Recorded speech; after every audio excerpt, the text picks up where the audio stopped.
Welcome back, everybody. Today I'm going to teach you how to lock a Microsoft Teams meeting. This is a really useful feature when you want to prevent anyone else from joining your meeting once all the expected participants have arrived, giving you complete control over who has access to your discussion. So let's assume that you are already inside an active meeting. Once you're in, take a look at the top of your screen where you'll find various meeting controls. Among these options, you'll see one labeled People. Go ahead and click on People.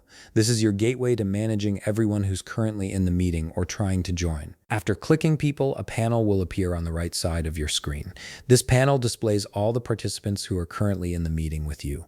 It's a handy way to see at a glance who's present and who might be waiting to join. This is also where you'll find the tools to manage your meeting's security settings. Now, right beside the word Participants at the top of this panel, you'll notice 3 dots. These 3 dots represent additional options and settings related to your participants. Click on these 3 dots to reveal a drop-down menu with several choices. From this menu, locate and click on Lock the Meeting. This action tells Teams that you want to prevent any new participants from entering. Once you click Lock the Meeting, a confirmation dialog will appear on your screen. Microsoft Teams wants to make sure you're certain about this action, since locking the meeting means anyone trying to join afterward won't be able to get in, even if they have the meeting link. To proceed and confirm your decision, simply click Lock in the confirmation dialog, and that's it. Your meeting is now locked. No one else will be able to join, even if they have the correct meeting link or invitation.